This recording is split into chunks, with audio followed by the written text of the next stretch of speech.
We have a president who has appointed some of the most incompetent people you can imagine to the United States Congress. We have a president who is starting a trade war with our three biggest trading partners. And we're watching the beginnings of what could be a financial meltdown that we can hardly imagine. We have a president who does not respect our institutions, does not respect the limited powers, or the separation of powers that we have in our Constitution.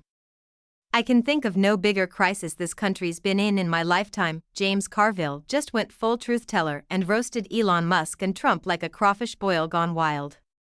With that signature snarl and grin, he tore through Musk's space god complex and Trump's gold-plated delusions in one smooth rant. No filter, no fluff, just Carville serving up political gumbo with a side of reality. They spent tens of millions of dollars. So did the Democrats. Everybody agreed, hey, this is the battle. We're going to fight it out right here on this term. And they made it into a race with national implications because they did it. They brought the attention to it. It's not the same race if Musk doesn't go in there and spend $25 million and look like a freaking idiot with it. Carville didn't just roast Musk and Trump. He flambéed them with a grin like he'd been waiting years for this moment. No yelling, no rants, just pure clinical comedy disguised as commentary. You could almost hear him sharpening the knife before he started. This wasn't some cable news food fight. It was more like watching a surgeon in cowboy boots remove a pair of overinflated egos from the American psyche with a rusty spoon and zero anesthesia. Let him keep coming, and Musk will turn out. If they keep him, he will be the greatest generator of Democratic turnout ever, more than Barack Obama. Musk will turn out more Democrats than Obama could. And I understand the gravity of that statement, but if he keeps going, that's what's going to happen. The beauty is, it wasn't even personal. Carville didn't need to hate them. He just saw the same grift wearing two different costumes. One guy selling space utopias while laying off half of Twitter. The other hawking patriotism while selling $400 sneakers made in China. One pretends he's Tony Stark with dad jokes, and the other pretends he's Abraham Lincoln with a spray tan and subpoenas. Carville just lined them up side by side and let the absurdity do the work. How disgraced must these law firms feel now? How disgraced must these companies that are sucking up to him, that are giving him tens of millions of dollars for access, feel? Do you know what's going to happen? Do you know how this ends? Do you know how these collaborators with the country are going to feel toward collaborators with this regime? Maybe you need to go in history and see what happened. The connection, it's real. Both of them live off attention like it's oxygen. They promise revolutions but deliver chaos and stock boosts.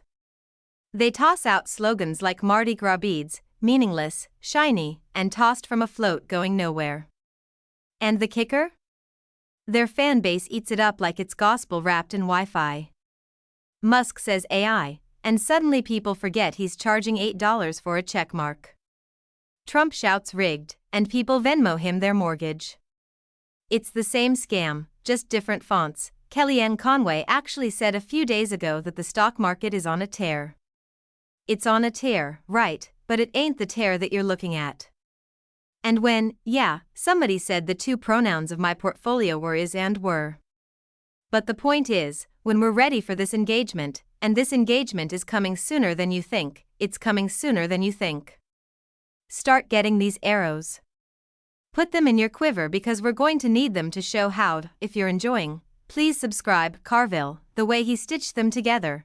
It was like watching an old-school political roast hosted by someone who's seen every trick in the book and isn't even impressed anymore.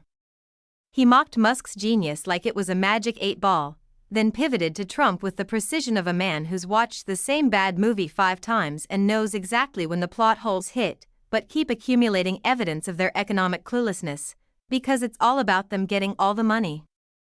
It's all about the money, stupid. This wasn't about ideology. It was about the circus. The endless loop of rich dudes breaking.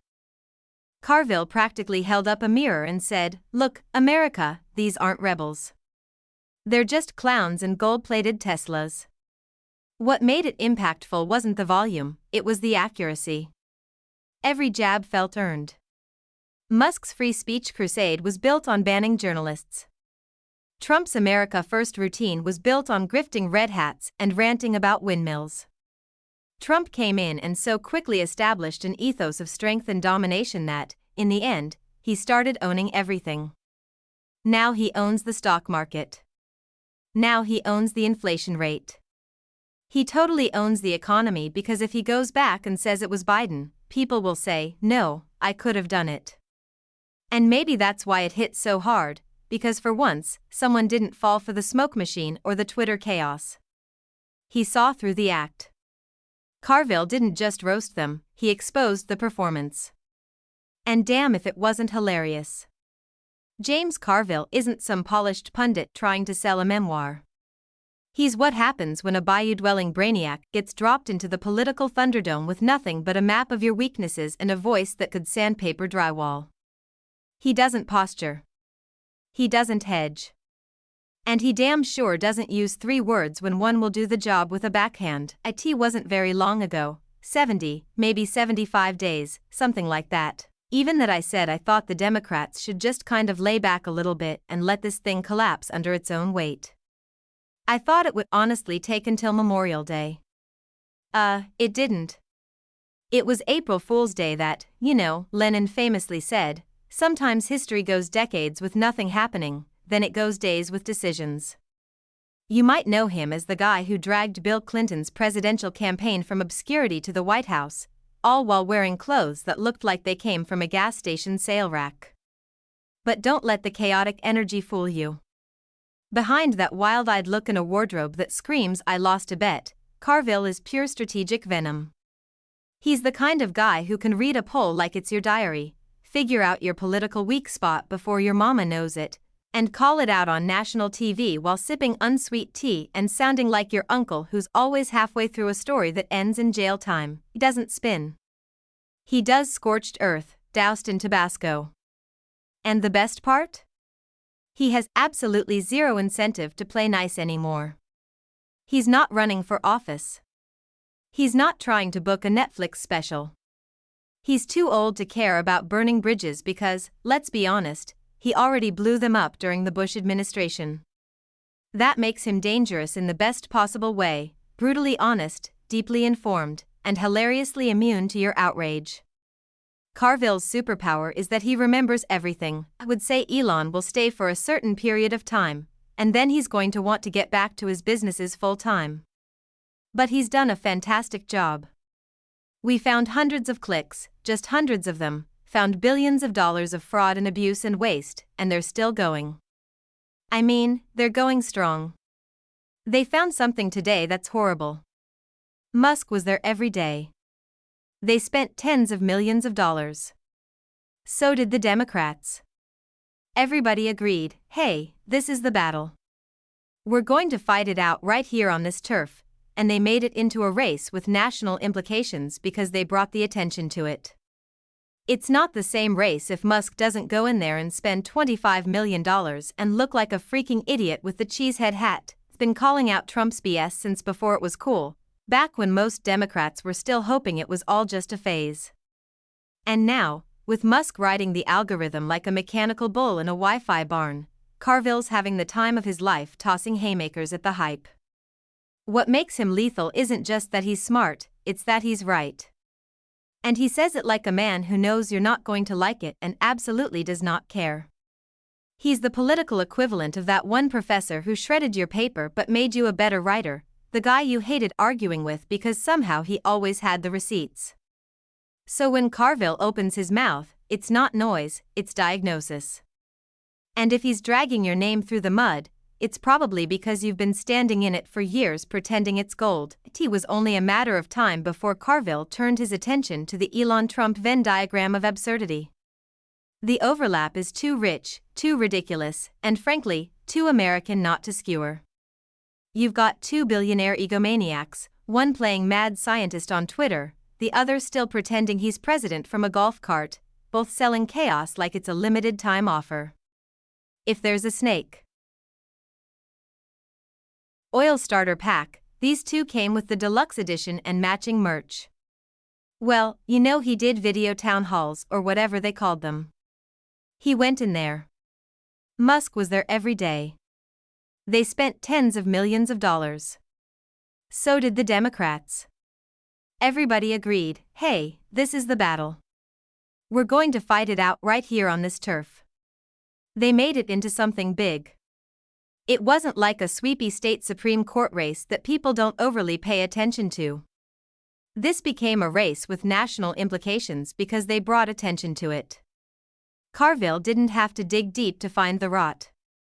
They handed him the shovel and tweeted about it. Musk, who once claimed to be the champion of free speech, now bans reporters and silences dissent faster than you can say algorithm. One day, it's Twitter is a digital town square, the next, it's I didn't like your tone, you're suspended. Meanwhile, Trump continues his greatest hits tour of reality detachment, dropping contradictory statements like confetti at a coup-themed birthday party. He's anti-establishment while literally begging to be let back into the establishment. He rails against global elites while charging $1,000 for dinner at Mar-a-Lago, surrounded by actual global elites. Carville sees through the whole act. To him, these guys aren't rebels. They're carnival barkers in billion-dollar suits conning people with the charisma of a late-night infomercial. Their entire shtick hinges on pretending to be outsiders while living on the inside track. Musk, worth more than the GDP of small nations, still cosplays as a meme lord underdog. Trump, born with a gold spoon and a foreclosure lawyer on speed dial, still somehow convinces people he's one of them. They all own hotels, fake universities, and face 34 indictments. He can't stand this entity we call the United States. And what is the best way he can come up with to really hurt the United States? Well, we're a strategically situated nation. We're a Pacific nation. We're an Atlantic nation. It served us well. We have produced great things here. We are, at the end of the day, a wealthy nation. We buy a lot of things. So what does he do? He starts a trade war. What really ties the bow is their fan overlap. A weird stew of tech libertarians, conspiracy redditors, and people who think JFK Jr. is coming back to run Tesla. These guys aren't leaders. They're distractions, shiny toys meant to keep the public bickering while they cash out, lawsuit-proof and smug. And the performative media addiction. Musk tweets like a teenager with Wi-Fi privileges and zero adult supervision, while Trump turns every indictment into a campaign fundraiser. They don't respond to criticism, they monetize it. Every scandal is another PR stunt.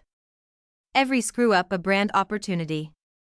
Chaos isn't a side effect, it's the business model. So Carville stepped in, not because he needed the attention but because someone had to say the obvious out loud with the volume cranked. These two aren't shaking up the system.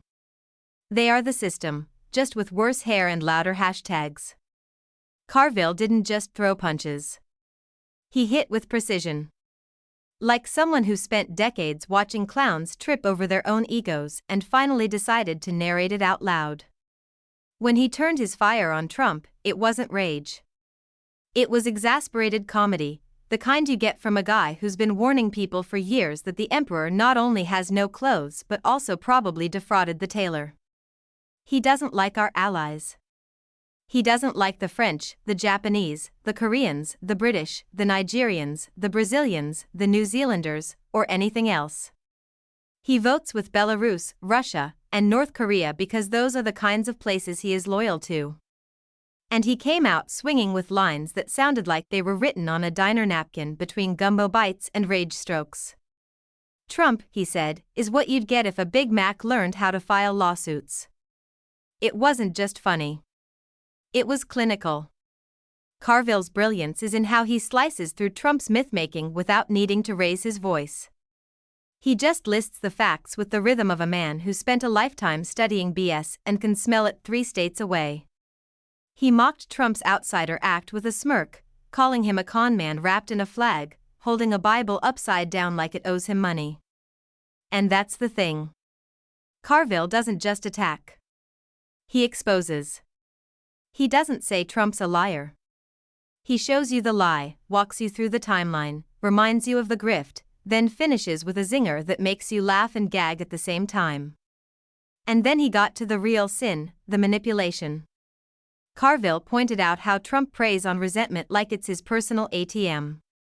The man doesn't lead, he steers anger. He doesn't govern, he gaslights.